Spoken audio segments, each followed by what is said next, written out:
since I uploaded a video. I wanted to do more videos like of this series, like the one I uploaded a long time ago, but I fudged up another one I made and kind of lost a little bit of motivation.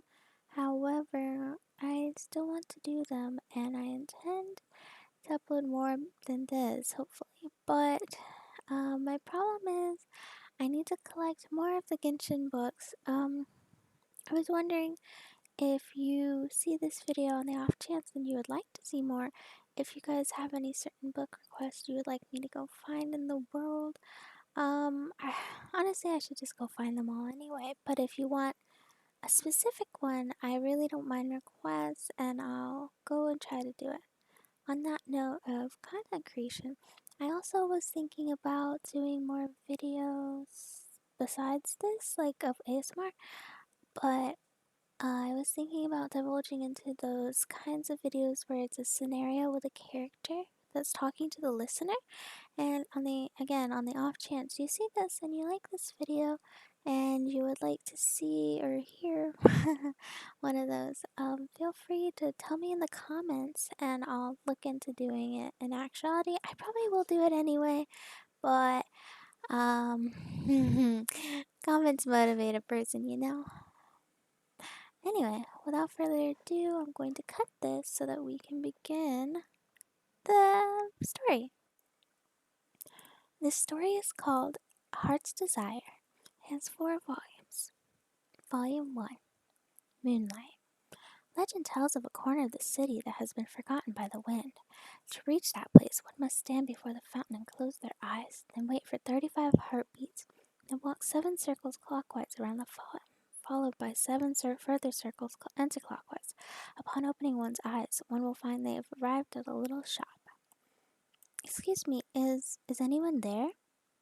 Vega asked timidly as she stepped through the door. As the door closed behind her, the bell that hung from it rang out, its crisp and clear sound filling the room and cutting through the dimly lit drudgery. The dull glow of twilight seeped gently through the frosted glass of the display case windows. Stacks of curious objects filled every part of the room. Vega made her way through the store cautiously for fear of stepping on something and breaking it. There was no answer. Vega now began to examine the objects around her more closely.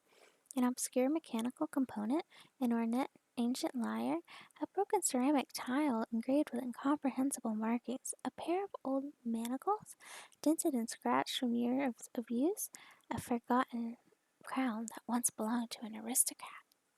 At some point, as she was inspecting these objects of no apparently utility, the shopkeeper appeared beside her. The shopkeeper's eyes were like those of a fox, with long, slender pupils at their center.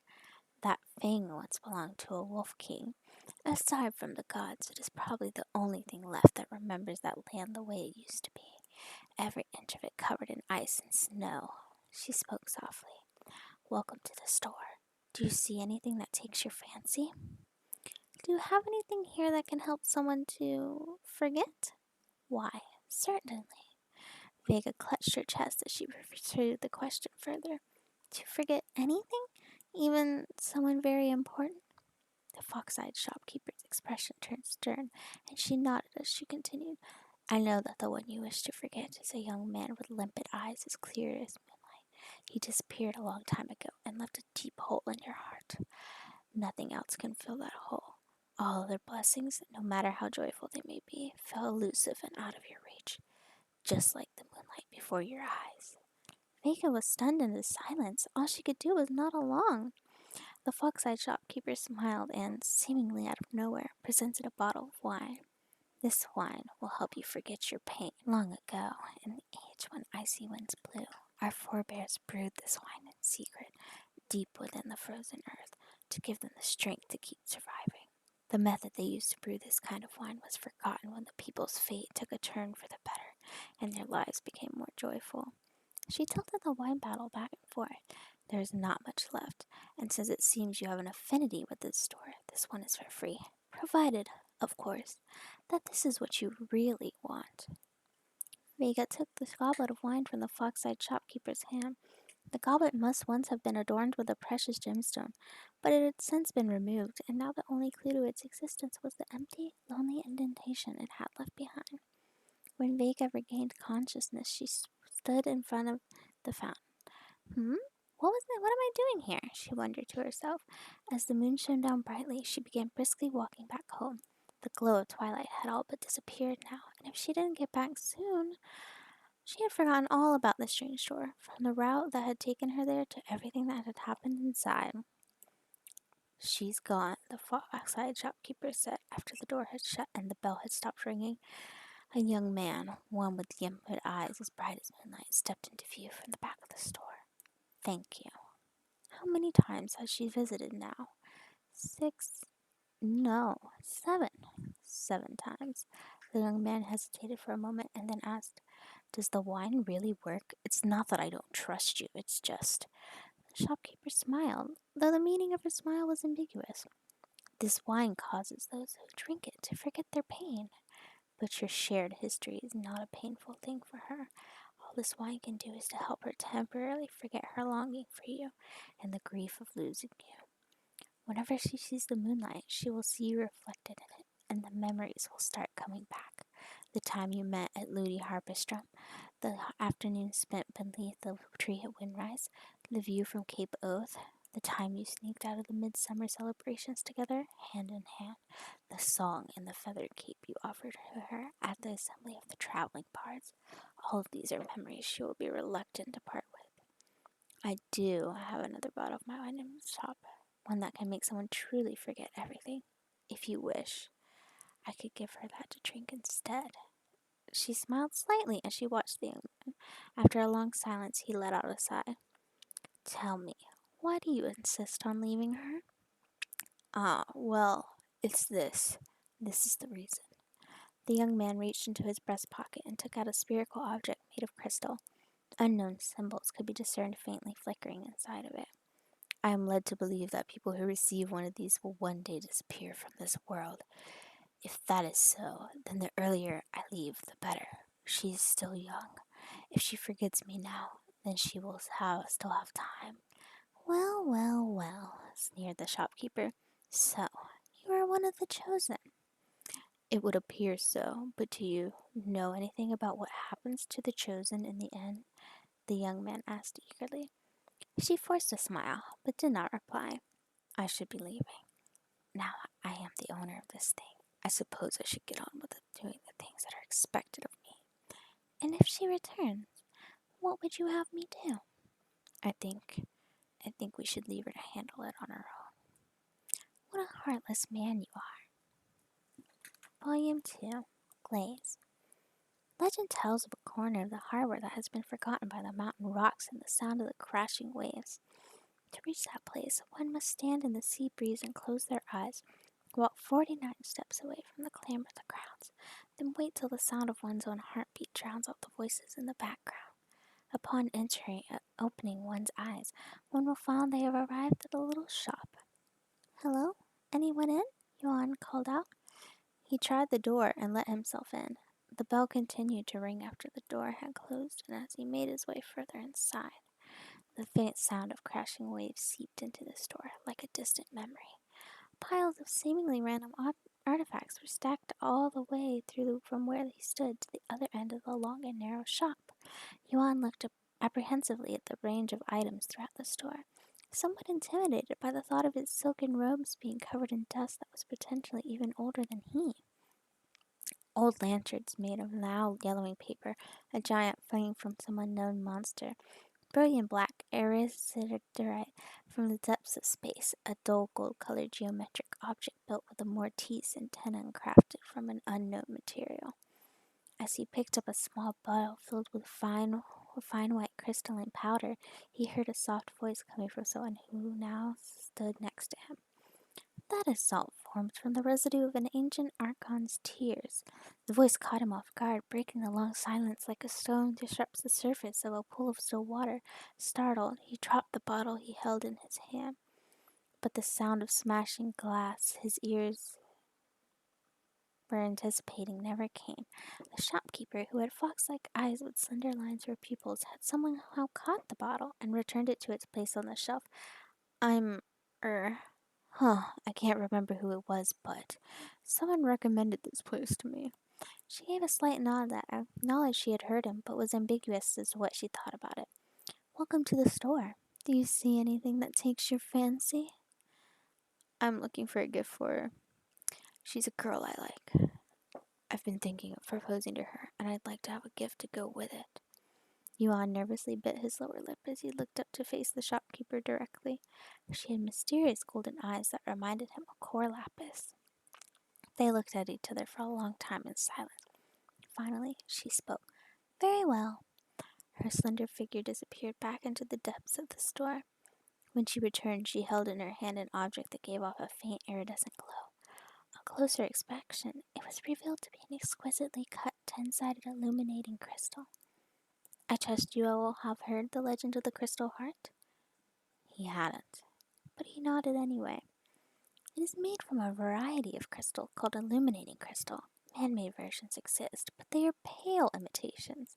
True illuminating crystal is capable of revealing the secrets of one's heart, for it is formed from the unfulfilled desire and grief of illuminated beasts of the highest order when they reach the end of their life. Please, take a look. She gestured to Yuan that they should both watch the faintly flashing images emerging from within the crystal. Tens of thousands of years flashed by before his eyes. Like the continuous shifting of the clouds, stars turned to water and water turned to land. Snow melted and gave way to green pastures. Rivers cut their way through the open country. He watched cities rise like ants' nests and kingdoms topple like toy building blocks. The twilight grew dim.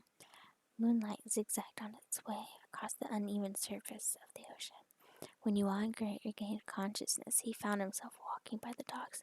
The crystal he held tightly in his hand had become warm, as if blood pulsed through it. This is a wondrous crystal heart indeed, he thought to himself, increasing his pace as he walked on under the moonlight. All I need to do is give this to her.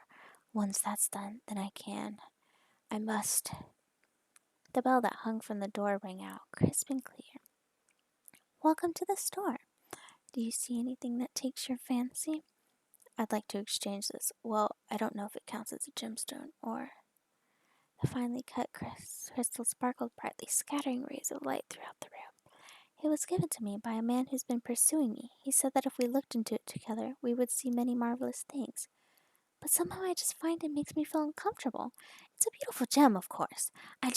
Each time I think of him, I get so exasperated. So I wondered if this store would be willing to take it off my hands. I understand. But this is a highly prized 10-sided illuminating crystal. For what quantity of mora would you be willing to part with it? Actually, I do not want for money. But let me see. What's this? It looks like salt? It's about time I went to Saltary to pay my respects again. If it's okay with you, this is all I need in return for the gem. The fox-eyed shopkeeper sat alone at the back of the shop, turning the geometrically flawless crystal in her hand. In you, I have seen unpleasant things. That fellow's true nature, it is unbelievable. It is upsetting. That said, when it comes down to it, he's but a low-life opportunist who wishes to marry into a wealthy and prestigious family in the salt industry and will do whatever it is necessary to achieve his wish. Had this not come to light, it is entirely possible that they may still have enjoyed a happy life together despite it not being born out of genuine mutual affection. After all, happiness is but a state of mind. It is not related to love. She took a dainty sip of wine and smiled mockingly at the thought of her own vanity. But the fact is, I simply have zero tolerance for people like that.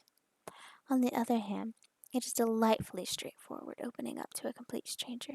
I know that once he sets foot outside that door, we will never have to meet one another again.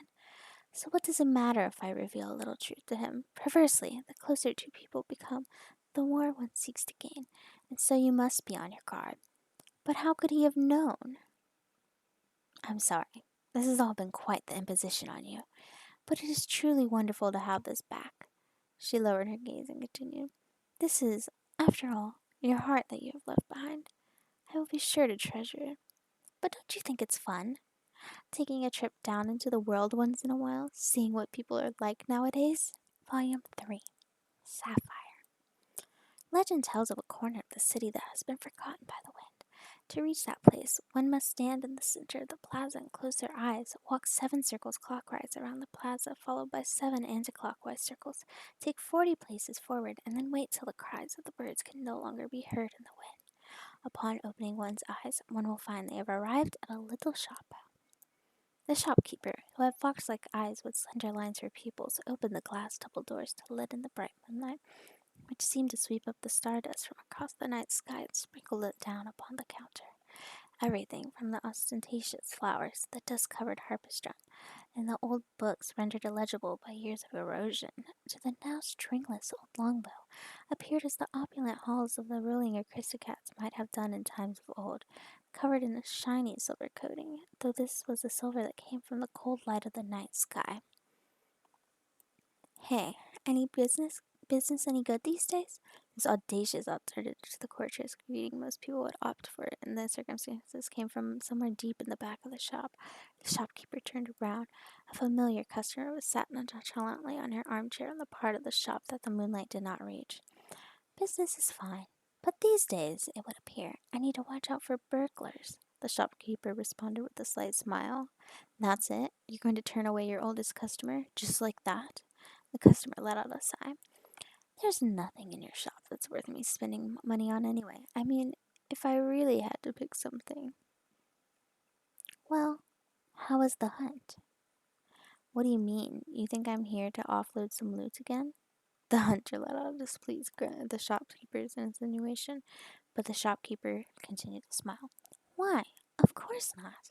When have I ever heard you use the word loot before? On the contrary, all the exchange good, free gifts, philanthropic donations, bestowals, and so on that you have so generously given over the years, why, they must make you the most charitably inclined burglar to roam the streets, no? Well, that's not why I'm here this time. This time I'm here to ask for something from you, the wine, that special wine you've got that helps you forget about the one you long for. Though a burglar by trade, this customer was nevertheless valiant at heart. His words lacked courtesy, but the smile on his face was entirely earnest. I'm terribly sorry. Somebody has already bought it. He looked, and somehow she was now holding in her hand the wine flask that he had discreetly slipped into his breast pocket earlier. Each item in this store is spoken for. This particular one has already been bought by a customer who will turn up at some point in the future. It seems your sleight of hand is superior to my own. What a disgrace I am, the burglar of valor said with a pained smile. I discovered recently that the feeling of longing for someone is heavier to carry than gold. In my line of work, I am forever leaping between rooftops and running along rafters. I need to cut out whatever unnecessary weight I can. I wonder if the girl with the sapphire blue eyes feels the same weight that I feel. Suddenly, the shopkeeper was startled by the jingle of the doorbell. The customer who had just arrived was a blue-eyed sorceress with a pole in her hand and a tall, slender figure to match. The marks on her face bore witness to her persecution by the aristocrat. Ignoring the piles of random objects strewn around the store, she marched straight to the counter with a sword lunging towards its opponent's heart. Welcome to the store. Do you see anything that takes your fancy? I have an item I wish to exchange.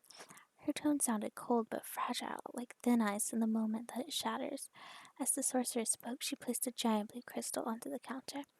A burglar pried this from an aristocrat's silver goblet. He gave it to me as a gift, and then I was punished by my master for it. But that was many years ago. I had thought that with the passage of time, my anger would be quenched, and my desire to see him again would fade away. Very well. What sum of moral do you ask for in return? The sorceress gestured toward the tableware cabinet, in which stood an aristocrat's silver goblet with its gemstone missing. The fox-eyed shopkeeper turned the crystal in her hand, flooding the room with a brilliant blue light that reflected off its surface. I see. Well, provided that this is what you really want. When a person encounters a setback, the worry that everything shall come to a fruitless conclusion appears. The event of fear causes cracks to appear in the mind. Death follows easily in the footsteps of fear, like a damp cold that, to the unprepared, pierces to the bone. For many, it is only in the moment that death is upon them that it dawns on them that their weakness has now been targeted with fatal consequences, and that at some point, therefore, that weakness must have been exposed. Lifting the blue crystal up into the moonlight, the shopkeeper gazed at it intently with her fox-like eyes, with slender lines for pupils. She watched with delight as the crest of the ruling family came into view, faded out, and came back into view once more. Legends claim that peering into a pure gemstone at a specific time can reveal the past, the future, and even someone's true nature. Just as legends claim that somewhere in the world there is a field of dandelions as vast as the sea, or that there was once 3 bright moons in the sky named Aria, Sonnet, and Canaan, sisters who were parted by death in a great catastrophe, or that there was once a witch who could see death before it took place, but in the end herself died from a broken heart, as he who had stolen it from her waited in distant lands, longing to see her again. One thing she knew for certain was that even if she were to abandon these objects, the legends attached to them would not disappear, and the way the stories ended could not be undone. In which case, it seemed to make sense to collect all the legends and stories she could in her shop. Volume 4. Heart of Stone. Legend tells of a corner of the harbor that has been forgotten by the mountain rocks and the sound of the crashing waves. To reach that place, one must stand in the sea breeze and close their eyes, walk 49 steps away from the clamor of the city streets, then wait until complete silence replaces the sound of the voices in the background, the only remaining sound being that of one's own heartbeat. Upon opening one's eyes, one will find they have arrived at a little shop. "Is anyone in?" The man tapped on the front door as he called out. He was draped in a raincoat. He peered in through the dusty windows at the objects on display around the store. A bottle of glimmering stardust, a broken blade that gleamed like ice, a painting on a roll of paper that the years had turned yellow, an elixir that gave off a mysterious aurora, a tile thinly coated with a gel-like substance. He entered the store. The door closed behind him. He walked over to the counter and began inspecting the weird and wonderful objects in the store. All seemed to be relics from a bygone era. Then a soft female voice came from beside him. "Welcome to the store. Do you see anything that takes your fancy?" Taken by surprise, he turned to face the speaker, a fox-eyed shopkeeper, who let out a faint smile. "Here's the thing. I'm looking for a certain something that can help me settle an old score." That man spoke with a voice that was clear and resonant, but that had a hint of apprehensiveness about it, one which did not seem to fit his physical appearance. "Oh, very well then." The shopkeeper's golden fox-like eyes flickered as she examined this new customer of hers who was draped in a soaking wet raincoat. She gave a nod. She leaned down to reach into the bottom of the cabinet. When she stood up a moment later, she was holding a large and beautiful piece of core lapis. The core lapis in the shopkeeper's hand gently glowed, a dark shade of gold, much in the same way that her eyes did. The man took the stone from her hand and studied it closely in the moonlight. In this light, the core lapis seemed to reveal a deep turbulence concealed within its soft golden hue. His hands were still trembling. Core lapis is the soul of the rocks. Even the hardest and most resilient of rocks will, over time, eventually prefer a pure, limpid soul. The shopkeeper's voice seemed to be coming from a distant place. The man gave a nod. "This is precisely what I was looking for." The man solemnly responded and placed a heavy sack of mora upon the counter. Then he left the store and ventured off into the moonlight rain. That's what happened. After the shopkeeper had spoken, she narrowed her fox-like eyes and examined the customer in front of her. Did he say nothing else at all? Judging by his appearance, the young man was presumably a miner. His eyes portrayed an urgency that he could not contain, but the shopkeeper responded simply by calmly shaking her head. "He left a sack of mora with bloodstains on the outside." Like a pool of water, the shopkeeper's voice was calm and still, but also icy cold. "This is precisely what I was looking for." The young man let out a long sigh. It seemed that he wanted to evade the golden gaze of the fox-eyed shopkeeper. "In return, I will give you a story." The shopkeeper nodded her head to indicate that he should continue. "That man in the raincoat, I used to go mining with him up in the mountains. I wanted to make a name for myself. He just wanted to support his family. One rainy night, we broke open a rock to find that substantial piece of core lapis inside. The pure golden glow that radiated from its surface was a more breathtaking sight to behold than all the marvels of Julian cars put together. We agreed that we would split it 50-50 once we got back to Liyue Harbor. But that night, under cover of the deafening roar of the torrential rain, I discreetly made it so that the cliff top would be his final resting place. I did it because I was scared I couldn't trust him. I couldn't trust in a promise that, aside from ourselves, only the Adepti could have heard, and they're probably imaginary anyway. So, fear won me over. I could bring myself to accept that the whole sum could be mine if I was willing to get blood on my hands, but I couldn't bring myself to accept the risk of traveling with a stranger. The following morning, I let down my rope and began my descent on the cliff. I had taken maybe 4 steps, 5 or 6 perhaps, and I was adjusting my footing on a rock when suddenly I felt the rope trembling in the palm of my hands. Instantly, that same trembling permeated every fiber of my being. I lifted my head to look at the rope, but it was too late. The last thing I remember seeing was the torn rope fibers at the end of the snapped rope. Only a hunting knife could have made a clean cut like that. I'm sure of it. Then, in the end, you two settled your score. The fox-eyed shopkeeper smiled so faintly it was all but indiscernible. He takes the core lapis, and you take the whole sum of money for it. The young man did not say much in reply. Legends claim that core lapis is the soul of the rocks of the earth, and that the stronger the life force of a rock, the more power it possesses to reveal a person's true nature. Some say that even after its owner has left the world, core lapis will bring their unfulfilled desire and regret back into it, waiting for one with the ability to fulfill them. So the legends claim. It had now been around 4 hours since the two strange customers had left the store. The rain continued to pour down. The shopkeeper stood by the window for a long time, peering out at the dark street engulfed in misty rain. But is the score truly settled? And are they now truly free? She spoke as if posing her question to the curtain of rain, but knowing that the answer would never come.